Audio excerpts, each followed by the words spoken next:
Chers amis, Erev Tov, ou Besham Hashem Naaseh Benatzliach, nous sommes ce soir le jeudi 20 juin, le 15 du mois de Sivan, shiur acheté par Sarah Seban, ce soir pour l'élévation de l'âme de sa grand-mère, Rachel Colette Bat Shama. Alea Shalom, Ruach Hashem, Tenachena, Begana Eden Elyon, Vechol Ashrovot Imah Bichlal, Arachamim Vasilichot Dechen, Yehi Ratzon, ונאמר אמן, תהיה נשמתה תורה בצורה חיים בזכות הלימוד תורה שנלמד מפי אחד מגדולי ישראל, un des plus grands sages de la Torah, Rabbi Yaakov Abuhatzera Zecher Tzadik Vekadosh Ivracha. Toujours sur le sujet qu'on a développé toute cette semaine, la fameuse viande que demandent les enfants d'Israël, il y a tellement d'enseignements à retenir. On a parlé de la Menorah, on a parlé de l'humilité de Moshe Rabbeinu, mais il y a aussi ce côté de cette plainte terrible des enfants d'Israël, et puis Moshe Rabbeinu aussi qui tombe un peu dans le piège. On va essayer de découvrir pourquoi cette histoire de la viande va provoquer chez Moshe Rabbeinu un tel désarroi qu'il en demandera à mourir, que John a marre, et que on va compter des morts parmi le camp d'Israël ou le camp d'autres personnages qui sont cachés derrière cet épisode terrifiant de la paracha de la semaine. Donc Toda Rabba d'abord à Sarah, selon que Dieu l'a béni sur tous ses chemins pour avoir acheté ce shiur chez nous. Bezrat Hashem, comme vous le savez, ça nous aide pour payer la vraie, mais c'est pas évident. On a de plus en plus de familles qui tapent à la porte. La situation est très compliquée en Israël. Il y a marqué que Dieu viendra libérer un peuple démuni. On peut dire que la Géoula est très proche, puisque j'entends de plus en plus autour de moi des sociétés qui marchaient bien et qui sont un peu bancales avec la situation en Israël, l'insécurité, les critiques, la haine internationale, les condamnations de toutes sortes. Israël passe par un moment historique, mais difficile. Mishema Amin lo mefached, Bezrat Hashem, Shinske, les Shmuot, Yeshot Venichamot, que Dieu protège tous nos chayalim, ramène les otages à la maison, pense les blessures de tous nos blessés, et qu'on n'ait que de bonnes nouvelles. Bezrat Hashem Barach. En vous souhaitant pour demain soir un excellent Shabbat Shalom. En attendant, le sujet de ce soir. Il est marqué dans le chapitre 11, toujours, verset 21.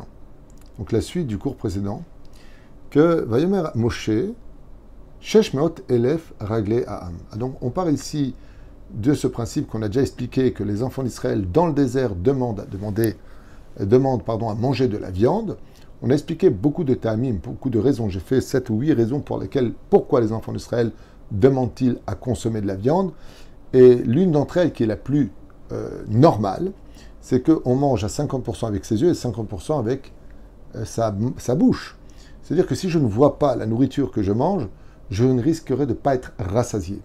Et c'est pour cela d'ailleurs qu'on allume les bougies de Shabbat, en tout cas perpétue cette tradition, les Ashkenazim, sur la table de Shabbat, afin d'éclairer et de voir la nourriture que l'on mange, pour ne pas s'énerver. C'est pour ça que l'allumage des bougies, Zachor Shamor, s'allume sur la table en guise de Shlom Bait, pour ne pas que l'homme s'énerve. Pourquoi ? Parce que la Torah conçoit parfaitement que quand je mange de la manne, qui ressemble à une espèce de beignet tunisien, eh bien quand je croque dedans, si j'ai l'intention de manger de la viande, c'est de la viande, du poisson, du flan, c'est bon le flan, al shalom, du flan, ça prendra le goût de ton intention. Mais quand je regarde, je vois pas un morceau de viande, je vois pas une côte de veau, je vois pas une côte de bœuf, je vois pas une côte d'agneau, je vois toujours ce même aliment qui ne change pas d'extérieur, mais qui change à l'intérieur. Et donc, quelque part, je ne suis pas rassasié. Alors on peut comprendre qu'au bout d'un certain temps, on en a marre de manger une viande, mais qui plus est, qui dit entrée dit sortie. Quand on mange, après on va aux toilettes, on enlève l'obsolète. C'est-à-dire le négatif sort par les voies naturelles. La manne ne sortait jamais du corps. C'est bizarre de rentrer quelque chose qui ne ressort pas. Ceci étant, ils grossissaient pas, ils guérissaient, ils allaient mieux, une nourriture digeste que personne n'avait à s'en plaindre. Et pourtant, les enfants d'Israël, comme on l'a expliqué dans un shiur précédent, se sont plaints de la manne. On en a marre de manger cette manne qui est ceci et cela. Ça, par contre, on ne t'avait pas demandé. Tu peux dire, par exemple, vous savez, ça me rappelle l'histoire de cette personne un petit peu maladroite qui a dit en pleine table, alors que ma femme avait fait un pain franchement délicieux, ils étaient en couple, il dit comme ça, en plein Shabbat, « Waouh, ton pain vraiment est le meilleur des pains que j'ai mangé. » Sa femme le regarde, elle dit « Merci pour moi. Même si tu le penses, garde-le. » Et il m'a regardé et je lui ai dit « Tu as fait une gourde. » On ne dit pas ce genre de choses. Tu dis, ce pain est bon. Mais tu n'as même pas le droit de le dire. Il faut que moi, je dise d'abord al pi halakha en tant que mari, et après, toi, tu pourras le dire. Ainsi donc, parce que ça peut être considéré comme de la drague, c'est ça que ça veut dire. Et parce que si Chaz Shalom comprenait que dans le couple, si le mari ne fait jamais de compliments à sa femme et qu'un étranger en fait, la femme, ça lui fait un déclic. Donc, c'est pas bon. Mais la reine, que tu dises, on a envie de manger de la viande, d'accord, mais ne viens pas dire que la manne, elle n'est pas bonne. Commence pas à faire des comparaisons. Parce que le goût de la manne prenait vraiment le goût de la viande que tu voulais, donc ne t'en plains pas. Et pourtant, regardez ce que nous dit le texte. Va'ata Marta Bassar eten lahem. Je vais donner, donc, et toi tu donneras de la viande à tout le monde. C'est un peu la suite du cours précédent. Hatzon ou Bakar, donc le troupeau et les bœufs, Ishahet lahem ou matzalahem, seront, donc il va faire la shrita et tu leur donneras. Donc seront abattus, l'abattage rituel cachère, et seront donnés au peuple. Il se passe quelque chose ici que les gens ne connaissent peut-être pas ou qui n'ont pas peut-être fait attention, je ne sais pas. Mais regardez ce que vous nous apprendre dans son livre Pituche Chotam, Rabbi Yaakov Abu Hatzera. Ça vaut le détour. C'est un très bon shiur qui mérite vraiment toute notre attention et qui dit comme ça. HaTorah ba lelam denu davar ikroni. Et avant de commencer, j'aimerais faire une parenthèse. Vous savez que l'un des buts principaux de notre Torah et de notre judaïsme, ce n'est pas que l'élévation personnelle de mon évolution, de mon ascension vers la Gdusha, vers la sainteté. Mon but, en tant que juif, c'est que ce que je connais, je le partage. Que ce que j'ai réussi à vaincre, je le partage. Apporter à l'autre aussi la sécurité et l'envie d'évoluer. Comme je dis à mon fils tout à l'heure, qui n'a que 25 ans, 26 ans, quand tu fais des Dvar Torah, toi, tu as plus de valeur que moi. Pourquoi? Parce que j'ai plus de 57 ans et que je m'adresse à une génération qui peut avoir 20 ans aussi. Quand quelqu'un de 57 ans s'adresse à quelqu'un qui a 16, 17, 18, 19, 20 ans, 30 ans, il peut dire facilement, bon, bah toi, à ton âge, de toute façon, ça va, t'es pas vieux, mais t'as pas 20 ans. Mais quand tu as 25 ans et que tu dis à celui qui a 22 ans, 25 ans ou 20 ans, quelque chose, tu ne peux pas lui dire, toi, bah, j'ai ton âge, je viens de la même génération, je vis ce que tu vis, je comprends ce que tu comprends, et je connais ce que tu connais. Donc, on est pareil. Le but de notre Torah, c'est pas que de faire teshuva nous. Nous avons la mitzvah de veiller, de prier et d'accomplir tout ce que l'on pourra faire pour amener chaque juif à la table de Dieu. Chaque personne.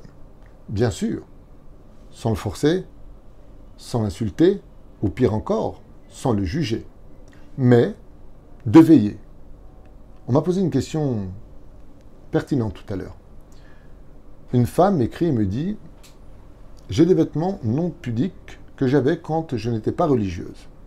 Maintenant que j'ai fait teshuva, qu'est-ce que je fais de ces vêtements? Est-ce que je peux les offrir à d'autres juives? Selon la halakha, je lui ai répondu, c'est simple. Si les vêtements que tu as, comme par exemple un gilet manche courte, qu'on ne peut pas porter chas v'shalom, car c'est impudique. Les manches doivent arriver au moins jusqu'au coude. Donc tu ne peux pas les offrir. Mais par contre, ça irait tout à fait sur une robe pour habiller. Si ce que je vais donner à une autre juive peut tout à fait se mettre avec un chilouv, c'est-à-dire quelque chose de pudique, j'aurai le droit, dans ces conditions, de le donner. Ce n'est pas la meilleure solution. Le mieux, c'est de se débarrasser de ce genre de choses. Mais si le vêtement, par contre, que je veux transmettre ou donner à une autre personne, qui, elle, n'est pas religieuse, mais je ne veux pas être, moi, l'obstacle de sa vie. Je ne vais pas lui offrir quelque chose qui va aller dans son sens pour perdre son monde futur. C'est horrible. C'est comme si tu dis, ah, j'ai bu cette eau, elle est empoisonnée, moi, j'en bois pas, mais toi, tu peux en boire. C'est pas correct quand on dit, tu aimeras ton prochain comme toi-même. Et si les vêtements que tu as ne peuvent pas du tout se mettre, ou alors que par exemple une jupe courte, tu ne peux pas dire je la mets sur un pantalon, les deux sont interdits. Donc dans ce cas-là, il faut le jeter. Et la personne m'écrit en me disant, puis-je le donner à des non-juives, qui elles par contre, dans les 7 lois noachides, ne sont pas tenues d'avoir la pudeur d'Israël. Je lui ai répondu non. Parce que même sur un domaine technique, ilchatique, les non-juifs ne sont pas soustraits à la pudeur juive, il n'empêche que ça peut attirer le regard d'autres juifs ou ça peut attirer le regard d'autres non-juifs. Et Dieu a lancé l'histoire du peuple d'Israël parmi les nations pour que ce soit une lumière parmi les nations. Alors ne sois pas l'obstacle aussi d'une évolution au sein des nations du monde. Donc prends une paire de ciseaux et coupe bien cette jupe. À moins que tu aies une petite fille qui est toute petite et que cette jupe courte sur toi devienne une courte parfaite pour cet enfant. Quoi qu'il advienne, on n'a pas le droit d'être un obstacle à l'évolution. Plus que ça encore, nous avons le devoir de tout mettre de côté pour sauver la vie d'un juif. Vous savez, Baruch Hashem, à travers les choupotes que j'ai le mérite de faire, je fais une petite parenthèse avant de commencer l'étude, j'explique beaucoup de choses au Khatan et la Kala, comment se passe l'entrée, comment ils devront s'arrêter, comment le Khatan doit descendre et couvrir sa future femme. Vous savez, la Nouma. La couvrir, prendre le voile et le mettre devant son visage pour bien voir, sous les yeux des témoins, qu'il ne s'est pas trompé de femme, à l'image de Yaakov qui pensait épouser Rachel et qui a épousé Léa. Et je lui dis, fais attention.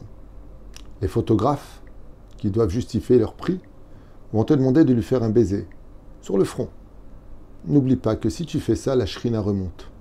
Dieu descend pour te bénir, lui à qui tu dois tout, qui t'avait rencontré cette femme, future maman de tes propres enfants.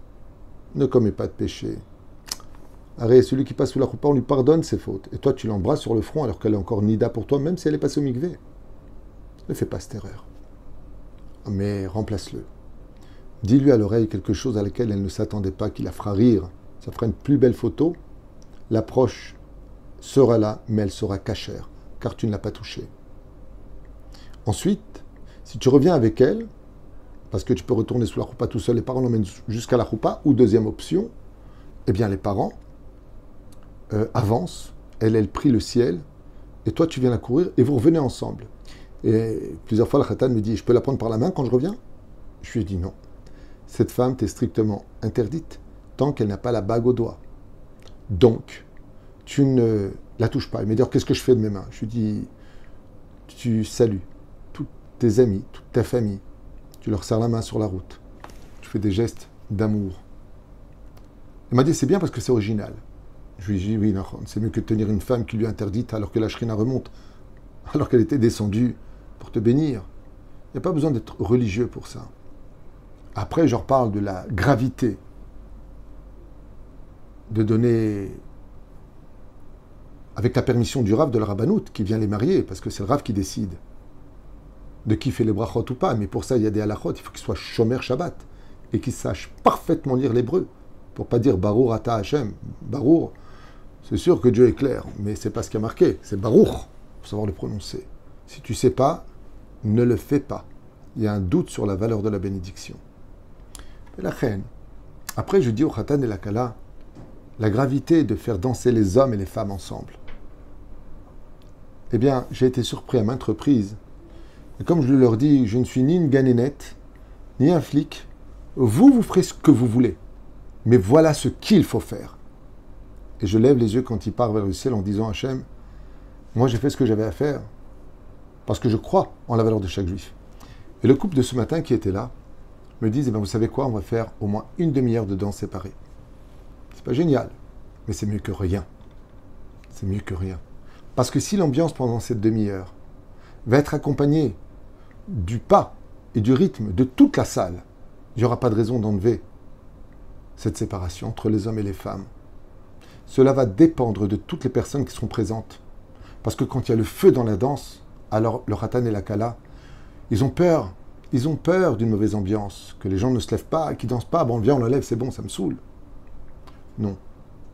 Tout celui qui se lève danser, tant que c'est séparé, donnera des raisons de continuer à ce que ce soit réparé. Et lui aurait gagné une mitzvah extraordinaire. Vous savez, il y a plein de choses qu'on vit, mais qu'on ne sait pas. Vous savez que quand vous mangez kasher, vous mangez un flan kasher. Vous savez que vous faites une mitzvah et vous recevrez un salaire pour avoir mangé ce flan. 1 pour la bénédiction avant, chez Akol. 2 pour la bénédiction numéro 2, Boré Fachot. 3 parce que vous avez mangé kasher, vous aurez pu manger non kasher. Vous saviez ça? Tout ce que tu fais, qui peut être un Kiddush Hashem, tu en recevras le salaire. Le Rav Baruch, qui est le Rosh Kolel des Dayanim, à Tedvav, Il m'a dit, il faut absolument que j'aille étudier. On était à un mariage ensemble. Et bizarrement, je le vois qui reste, et qui reste, et qui reste, et qui reste. Alors j'étais le voir vers 11 heures. D'habitude, il est en train d'étudier profondément, ancré dans ses livres. Et je lui demande, comment se fait-il que tu es encore à ce mariage? Il m'a dit, parce qu'ils m'ont dit que si je m'en allais, ils allaient retirer les mechitzot. Alors je resterai jusqu'à être le dernier à partir de la salle. Je lui ai dit, ton étude? Il m'a dit, le but de l'étude, c'est de relever tous les juifs. Maintenant que vous avez compris cette parenthèse, écoutons l'enseignement de Rabbi Yaakov Abuhatzera pour le meilleur de nos oreilles et de notre âme. התורה הקדושה מספרת לנו בפסוקים הללו שמשה רבנו התפלל באוזני הקדוש ברוך הוא. איך יכול הוא לספק בשר לעם לשלם במשך חודשים רבים, וכן עם עניין לא כל כך זאת. Il dit, comment se fait-il que Moshe Rabbeinu lui-même ait douté en disant, mais 3 millions de personnes à nourrir de viande pendant des mois, puisque c'est 40 ans dans le désert, qui allaient venir. Les enfants d'Israël ne le savaient pas, mais Moshe avait vu en prophétie qu'ils étaient là-bas pour 40 ans de vie. Explique Rabbi Yaakov Abuhatzera dans son livre Piturei Chotam. Comment c'est possible que Moshe Rabbeinu lui-même adonne à Nevi'im, maître et seigneur des prophètes, à Ne'eman Agadol Hashem, le plus fidèle de tous les serviteurs de Dieu, à Kadosh Baruch Hu Ehid Ba'atzmo, comme c'est marqué dans Bamidbar Yud Bet, Bechol Beti Ne'eman, ou de toute ma maison c'est le plus fidèle. Ou Zeshe Pakpek Becholet Shel Kadosh Baruch Hu. On peut imaginer que Moshe Rabbeinu, il est douté de la possibilité de Dieu, à l'image des enfants d'Israël, alors Kadosh Baruch Hu Zo, Zan, Bechol Yom Vayom. Comme on l'a dit, Dieu nourrit tout le monde. Il n'oublie personne. Mibetim kinim v'ad karne re'emim. Me'az briat haolam v'adata. Depuis le début de la création du monde jusqu'à aujourd'hui, tous les poissons, les fourmis, tout ce qui vit sur terre, sous terre, et là où même on ne sait pas, tout le monde reçoit sa subsistance. Alors comment Moshe Rabbeinu, qui est monté chercher la Torah, aurait pu douter des possibilités de Dieu? Vadaï Akadosh Baruch Hu, Yachol esapek basar lechol am Israël, car Dieu, bien sûr, peut apporter ce qu'il veut au peuple d'Israël dans un monde d'infini. Ve'im ken ma esber b'divrei Moshe Rabbeinu. Alors qu'est-ce que dit Rabbi Yaakov Abuhatzera? Qu'est-ce qu'a voulu dire Moshe Rabbeinu en disant et comment tu vas apporter à ce peuple? Effectivement, si tu te retournes vers les troupeaux, puisqu'on parle ici de troupeaux, on a dit tout à l'heure les moutons et les bœufs et ainsi de suite. Bah oui, mais quand tu as un peuple de 3 millions de personnes, même si tu as des milliards de têtes de troupeaux, il y a un moment, ça va finir. Et en 40 ans, ça risque de se finir assez vite pour 3 millions de personnes. Donc, la question de Moshe existe. Mais comment tu peux douter de Dieu? C'est pas normal. Et voilà ce qu'il répond. Ben Israël b'midbar Sinai alu v'nit'alu b'madrigot gvoot v'itkatshu b'gdusha ruchanit atsuma. Les enfants d'Israël sortis du pays d'Égypte dans la boue ont été capables, le 50e jour du don de la Torah, donc le fait de Shavuot, de s'élever à un tel niveau de spiritualité qu'ils étaient devenus tous spirituels. À un tel point que la manne qui venait du ciel et qu'il était complètement spirituel leur allait très bien. Ça leur, c'est comment dire, ça les nourrissait parfaitement. Parce qu'ils étaient spirituels, ils mangeaient, si vous préférez, la nourriture des anges. Et tant que les enfants d'Israël mangeaient de la manne, cela signifiait qu'ils étaient spirituels. Mais voilà. Et alors regardez bien ce qu'il dit, Rabbi Yaakov Abuhatzera. Le niveau des enfants d'Israël, après le don de la Torah, avait atteint le niveau des anges les plus élevés de la création du monde. Les serviteurs de Dieu les plus proches, comme Michaël, Uriel, Gabriel, Raphaël. Et malheureusement, quand les enfants d'Israël ont demandé de la viande physique, matérielle, la viande de bœuf, Moshe Rabbeinu est tombé de haut. Ça veut dire quoi? Ça veut dire que vous êtes tombé du niveau spirituel. Car il montrait par là qu'il se différenciait, qu'il s'éloignait, se séparait de cette nourriture spirituelle. Et il y a marqué, on monte dans la Gdusha, on ne descend pas. Et Moshe a eu mal au cœur de voir que les enfants d'Israël, maintenant qu'ils voulaient manger de la viande physique, eh bien, avaient chuté de leur niveau spirituel. Mais le Cholzot, et malgré tout ça, Amarlo Kadosh Baruch Hu le Moshe, Dieu dit à Moshe, ne t'inquiète pas, je ne compte pas leur donner de la viande de bœuf telle qu'ils l'ont demandé. Effectivement, c'est des cailles. Alors, les cailles, ce sont des oiseaux qui vivent entre le ciel et la terre, puisqu'ils volent. Il y a quelque chose de matériel en eux, mais il y a aussi quelque chose de spirituel, car ils volent au-dessus de la terre. Bazé, palais Moshe Rabbeinu. Et donc, il a dit, attends, je ne comprends pas. Quelle viande tu pourrais leur apporter qui soit de la viande que eux demandent, mais qui ne soit pas de la viande qui vienne des troupeaux. Vatem martar, basar eten lahem. Car tu as dit, je leur donnerai de la viande. Ve'echata mukhan etet lahem, basar gashmi. V'halo ze igrom lahem la redet mimregatam aruchanit.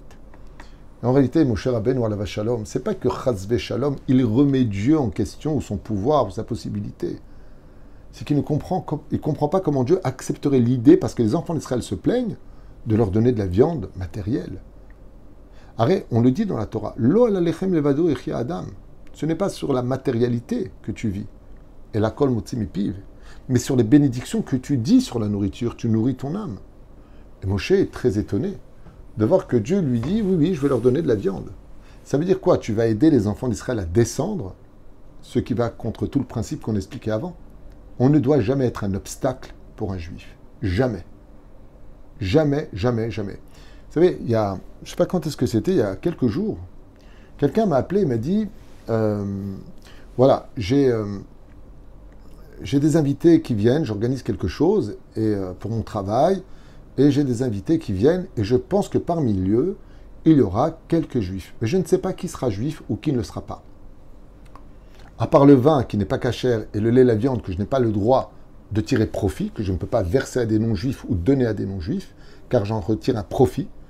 Le vin non cachère indigne d'Avodazara, et le lait, la viande, c'est un chok, on n'a pas le droit d'en profiter. Donc je ne peux pas le donner. Si j'ai fait un hachis parmentier, par exemple, et qu'au lieu d'avoir mis du lait de vache, j'ai mis du lait de soja, j'ai mis du lait de vache, donc cet hachis parmentier, je l'ai cuit, j'ai fait un issour de la Torah, mais je ne savais pas. Qu'est-ce que j'en fais? Est-ce que je peux le donner à la voisine qui n'est pas juive? Surtout pas. Pourquoi? Tu tires un profit du lait et de la viande. Donc tu ne peux pas le donner. Tu dois le jeter impérativement. Et ce n'est pas Baal Tashrit. Ce n'est pas considéré comme étant jeter de la nourriture de façon aveugle. Mamash, non. La reine. Moshe Rabbeinu, il s'étonne. Il dit, mais maître du monde, le but, c'est de ne pas être un obstacle. Et donc, ce garçon, écoutez bien, cette histoire, elle est très forte, me dit, qu'est-ce que je fais? Parmi les gens qui viennent à cette réception, je crois que c'est des tableaux qui vendent, de l'art, je ne sais pas ce qu'il fait, il m'a dit, je sais qu'il y a des juifs qui viennent, mais il y aura tellement de monde, je ne sais pas. Alors, qu'est-ce que je fais comme buffet? Moi, je suis religieux, je mange cachère. De commander cachère, ça coûte plus cher. De commander non cachère, ça coûte moins cher. Alors, que faire, mon cher? Et je lui ai dit, si vous voulez écouter un conseil, faites tout cachère. Parce que pour sauver un juif qui risquerait de manger taref, vous devez dépenser tout ce que vous avez. Il m'a dit, très bien, c'est ce que je comptais faire, je voulais juste une confirmation, je ne connais pas, je suis un peu son rave, il me suit sur les réseaux sociaux, et il me dit, voilà, j'ai réussi à avoir votre numéro de téléphone pour vous dire, qu'est-ce que je dois faire? Je lui ai dit, si tu as des juifs qui viennent, ne sois pas un obstacle pour eux. C'est vrai que dans la Torah, on va selon la majorité. Il y a plus de non-juifs que de juifs. Donc il aurait pu commander, on peut vendre du porc à un non-juif, il n'y a pas d'interdit à cela, on ne peut pas le consommer. On peut porter un vêtement de porc, on peut vendre du porc, mais on ne peut pas consommer du porc. J'ai dit une petite nuit qu'il y a au moins 5-6 juifs qui vont être parmi l'assemblée qui seront présents, tous les gens présents, le tzibour, alors tu dois faire tout cachère. De telle façon à ce que, quand eux viendront, peut-être religieux, ou peut-être non religieux, ou peut-être pensant que, mais en tout cas ce qu'ils mettront dans la bouche, ça doit être cachère. Et j'en profite pour faire une parenthèse. Pour tous ces mariages que vous organisez en Israël ou ailleurs, que le monde sfarad doit manger glad kasher, chalak bet Yosef. Ce qui fait que même si vous ne mangez pas chalak bet Yosef, arrêtez avec ces plateaux. J'ai 20 plateaux de chalak bet Yosef, le reste c'est rabbanout. Vous devez apporter pour tout le monde du glad kasher. Apportez du marfoud, bezrat Hashem, chalak la mahadrin, rabbanout arachil Israël si vous voulez, mais en tout cas, de manger strictement kasher et de donner strictement kasher, parce que les gens tombent dans le piège, surtout qu'ils ont faim. Il y a beaucoup d'etserara, on est fatigué. Bon, c'est kasher, c'est bon, je m'en fous. Non, ne faites pas ça. Si vous invitez du monde, vous avez la responsabilité de leur donner strictement kasher et non pas selon votre vision des choses ou votre porte-monnaie. C'est un peu plus cher, peut-être, Mais mieux vaut payer un peu d'argent sur terre que de rendre des comptes après la mort. Oufren, la conclusion de notre Rav, Rabbi Yaakov Abu Hatzera, il dit comme ça. Hayad Hashem Tiktsar. Klomar Ma'ata Moshe Rabbeinu Doeg Kolkar. Pourquoi tu t'inquiètes tellement, dit Dieu à Moshe Rabbeinu? Alo ani mevi la em basar rak kedei she'anshe ha'erev rav yanshu mechamato velo bnei Israël. Et là, on apprend un chidouche. C'est que ceux qui ont poussé les enfants d'Israël à se plaindre, c'était une fois de plus le Erev Rav, dit Rabbi Yaakov Abu Hatzera. Et dit la viande que je vais apporter, qui va la sortir des trous de nez, ce ne sont pas les enfants d'Israël. Je l'amène pour le Erev Rav.